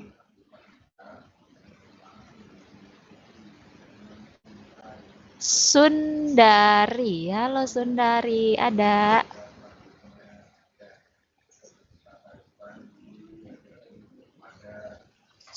Ada, Bu. Sundari. Ada? Ada. Neng, tugasnya dikumpulin sih. Udah, Bu. Ibu cek di Google Class tuh, kosong terus kamu tugasnya. Dikumpulin ya. Coba. Udah Sundari. lewat email, Bu. Udah lewat email email. soalnya nggak bisa pakai Classroom-nya. Solusinya tuh jangan foto langsung ya, tapi kalian masukkan ke Google Drive tuh biasanya bisa ya. Oke. Nanti kamu coba tanya ke teman-teman ya, Sundari. Email Ibu udah penuh banget ya. Sampai kepenuhan. Oke, Sundari, coba. Kenapa M1-nya sama dengan negatif 4? Dari mana, Jen?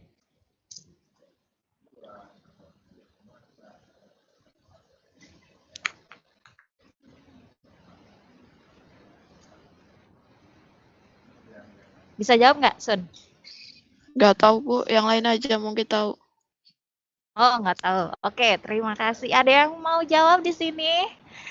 Bisa diangkat tangannya. Sebelum Ibu jelaskan, ada yang mau? Tak kasih poin banyak nih. Ada? Ajeng gimana, Ajeng? Ada pencerahan belum? Belum, Bu. Belum. Jamal?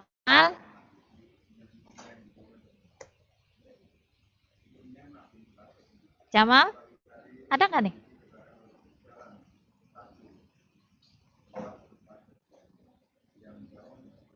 Tidak ada respon. Andrianto, gimana Andrianto? Pas aja, Bu. Pas aja.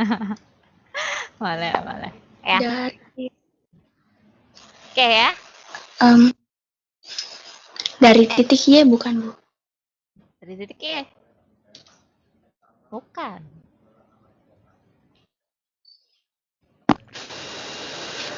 Bukan neneknya. Ada lagi jawaban yang lain? Belum tepat sih. Ya, dari mana? Sebenarnya asalnya kalian bisa menggunakan ini aja yang paling praktis ya. Rumus-rumus yang lain kebanyakan satu aja yang ini ya. Y sama dengan MX ditambah C. Dari sini kalian bisa ada gambaran belum nih? Y sama dengan MX ditambah C. Ada nggak? Ada nggak nih? Ketika ada persamaan yang melibatkan variabel X dan variabel Y, di situ kalian bisa menentukan gradien.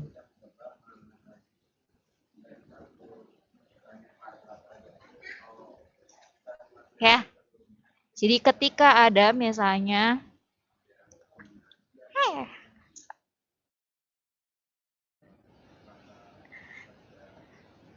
X tambah 2Y sama dengan 4. Nah, ini kalian bisa tentukan gradiennya dengan cara apa? Gradien itu bisa dilihat. M nih udah Ibu simbolkan dengan M. M adalah koefisien dari X. Tapi nanti dulu, di mana Y-nya harus koefisiennya 1. Jadi kalian harus buat Y-nya itu sama dengan 1. Jadi gimana? Jadi gini aja nggak mau enter. Jadi gimana? Jadi 2Y sama dengan negatif X kan? Dia pindahkan ruas ya. Baik ruas kiri dan ruas kanan dikurangin bilangan yang sama, yaitu dikurangin X. Jadi ruas kirinya dikurangin X, jadi habis ya, tinggal 2Y. Ruas kanannya dikurangin X, jadi negatif X. Kemudian masih ada 4 ya, ditambah dengan 4. Oke. Tinggal udah bisa mencari belum? Koefisiennya berapa? Tinggal Y-nya kalian bagi dengan 2 deh. Udah selesai. Jadi Y-nya sama dengan 2-nya masih ada angka 2 ya. Y-nya belum tunggal kan? Belum nilai 1. Jadi kalian sederhanakan dulu. Y sama dengan berapa? Jadi negatif X ditambah 4 per 2. Jadi gradiennya berapa, no? Jadi gradiennya berapa, no? Negatif 1. Negatif setengah.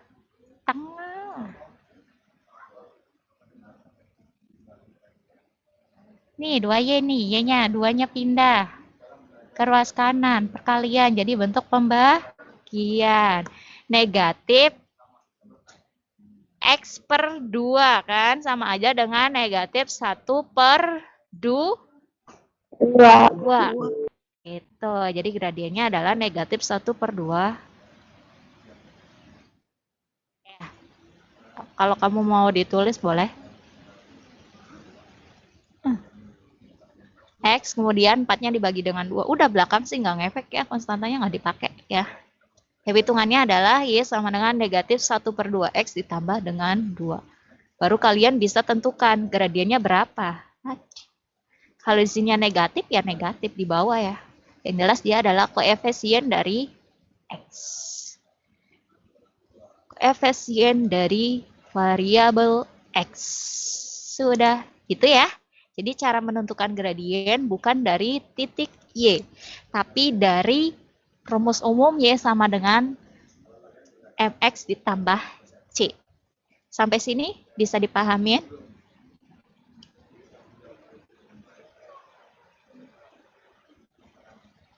Bisa. Tinggal nanti sekarang kalian cari deh ininya. Buat bentuknya jadi ini. Jadi dia X-nya berapa tuh nilainya?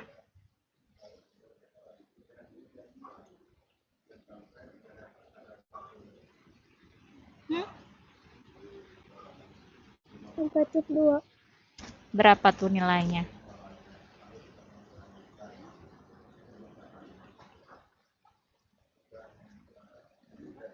Berapa, ayo?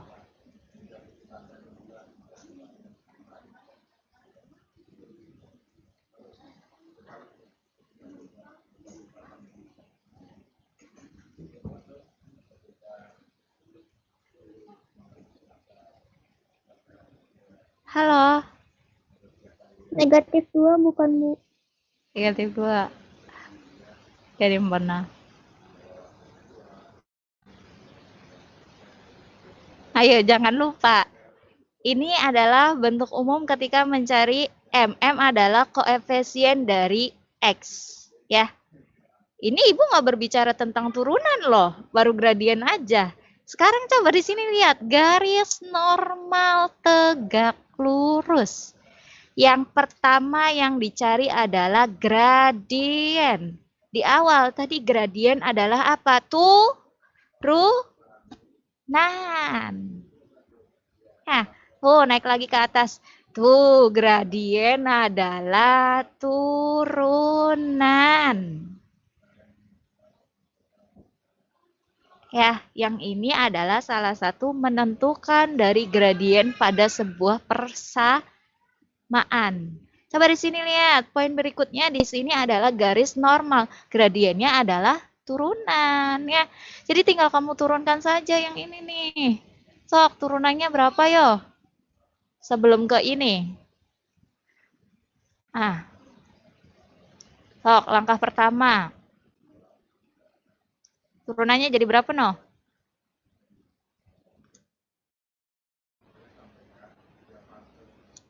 Mencari gradien.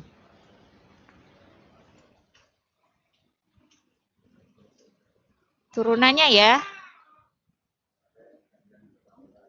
Ini jadi buat jadi sederhana. Jadi 4. X-nya naik ke atas. Jadi X pangkat negatif 1. Ya, kamu buat dulu persamaannya yang nyaman ya. Oke, ini udah dapet persamaannya, baru kamu turunkan. Jadi X-nya berapa nih turunannya? Kalau mau dibuat dy per dx boleh. Mau dy per dx enggak? Satu ini aja.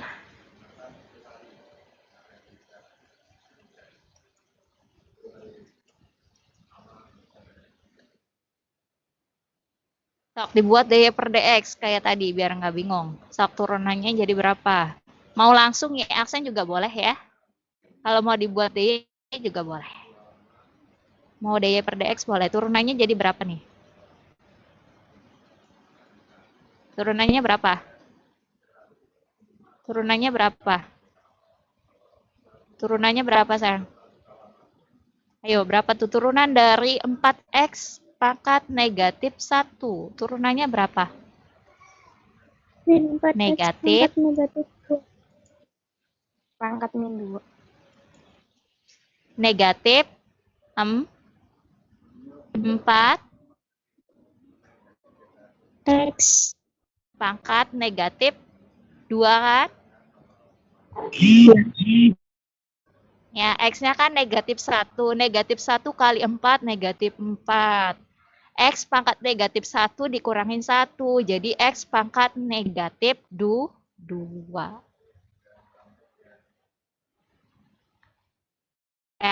Gitu. Kalau mau kamu buat bentuknya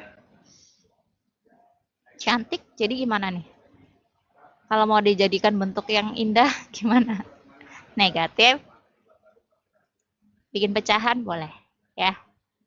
Negatif 4 per X pangkat 2. Karena turun ya, jadi dia bernilai positif. Ini berarti koefisiennya berapa dari X? Adalah negatif 4. Tuh, makanya M1-nya negatif 4. Dari situ ya, hati-hati di sini adalah turunan. Ini hanya gambaran untuk kalian bahwa gradien adalah koefisien dari X. Ya, seperti itu ya. Hati-hati, di sini adalah tentang turunan. Jadi kalau mencari gradien harus diturunkan. Oke. Ya, kalian udah dapet M-nya yaitu negatif 4. Kemudian karena tegak lurus berarti M1 dikali M2 sama dengan negatif 1. Ya. Jadi mau kasih keterangan sama dengan biar kelihatan boleh. Asal muasalnya dari mana boleh, biar enak. Kalian biar enak. Ini rada susah.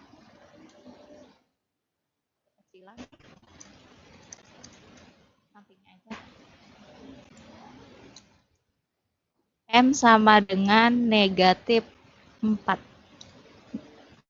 Nanti kamu substitusikan karena bentuknya tegak lurus berarti pakai rumus sama dengan negatif 1. Jadi M2-nya adalah 1/4.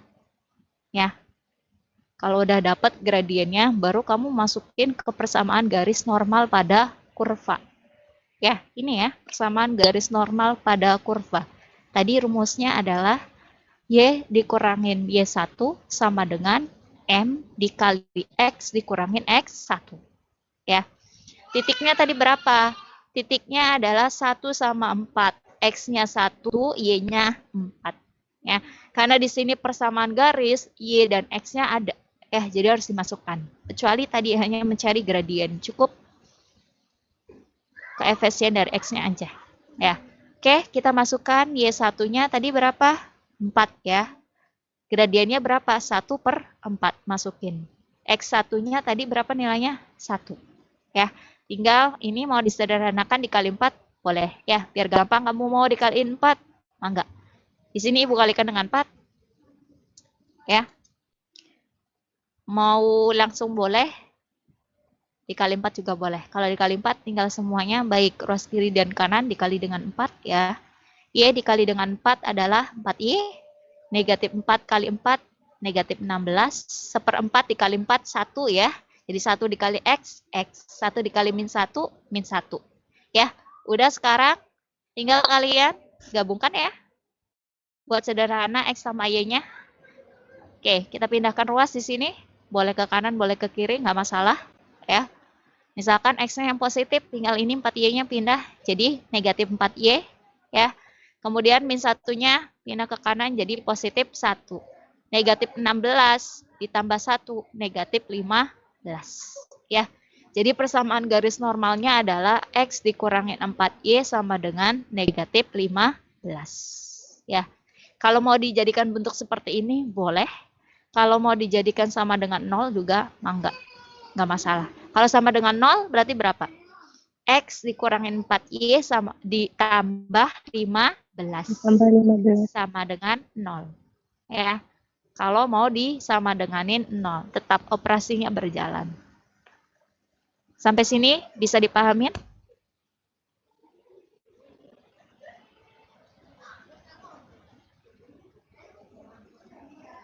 Gimana? Bisa? Halo? Bisa? Intinya kan kita lagi belajar turunan, jadi kamu gradiennya harus diturunkan gitu. Sampai sini bisa dipahami?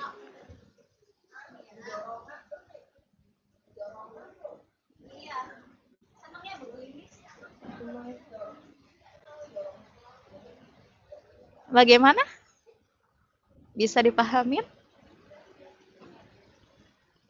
Mudah-mudahan bisa ya. No respon berarti bisa ya.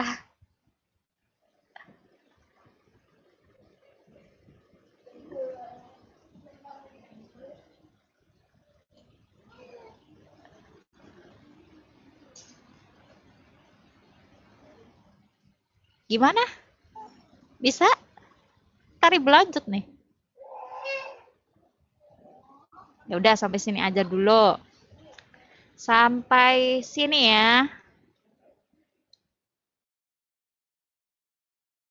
Nanti minggu depan kita lanjutkan lagi mengenai persamaan garis singgung pada kurva. Benar nih, nggak ada yang mau ditanyain? Ada yang mau ditanyain nggak? Nah, ngomong lagi tatap muka nih. Udah, Ibu materinya sampai sini. Nanti kita lanjut minggu depan yang ini ya. Ada masalah nggak? Halo, 82 siswa.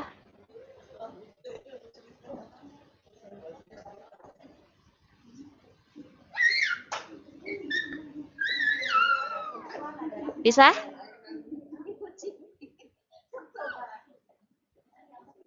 Kalau kurang dimengerti silahkan bertanya. Kalau diem aja, Ibu anggap udah bisa ya. Entahlah. Itu ada yang nanya, ada bersertanya enggak? Oke, Ibu tunjuk ini. Satu orang. Ajeng aja lah. Ajeng. Halo, Jeng. Apa, Bu? Ajeng paham belum, Jeng? Nggak gitu paham, Bu. Gimana maksudnya? Nggak paham. Nggak paham. Poin mana?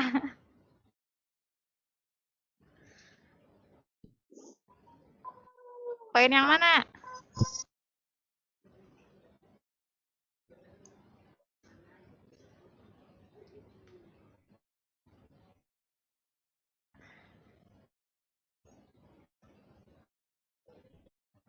Yo, ini udah Ibu kasih keterangannya. Cara mencari gradiennya udah ada di sini. Hah? Bingkon udah baik kan? Fotokopi bisa? Fotokopi lo udah baik? Kayak kita kayak kini diganti. Taruh nomor HP diganti. Beli makanan baik, di fotokopi. Kita di tempat nama kita ya. Bisa. Asik, kan belum jawab.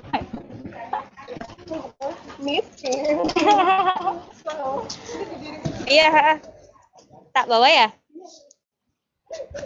Aduh. Halo, Jeng, Ripun. Efek bulan puasa bukan ya? Efek belum paham aja, nggak apa-apa ya. Nanti coba kalian pelajarin lagi di rumah. Minggu depan kita daring lagi kok. Nanti ketemu lagi ya dari Rabu. Sampaikan masalahnya dan keluhannya. Silakan kirim di WA grup. Ya. Diramaikan dengan tanya jawab ya. Oke. Soalnya kalau japri kepenuhan lama-kelamaan sama Ibu dihapus. Jadi ada yang sempat dibaca dengan tidak ya. Karena nanti nggak masuk, Ibu sampai ngelod ya. Boro-boro tugas masuk nantinya ya. Jadi silakan Ibu buatkan grup sebagai media kalian untuk saling tanya jawab ya. Tugas-tugas barangkali Ibu kasih di situ ya. Tapi dikumpulkannya di Google Classroom. Jadi terpisah antara kalian obrolan dengan tugas yang wajib dikumpulkan. Seperti itu aja ya. Bagi yang belum gabung, silahkan bergabung. Tidak ada kata terlambat. Yang jelas tugas harus masuk. Ya, itu aja. Oke, kita akhirin untuk pertemuan hari ini dengan mengucapkan hamdalah. Alhamdulillahirrabbilalamin. Mudah-mudahan hari ini ada manfaatnya. Oke, kurang dan lebihnya Ibu mohon maaf. Assalamualaikum warahmatullahi wabarakatuh. See you next. Waalaikumsalam warahmatullahi wabarakatuh.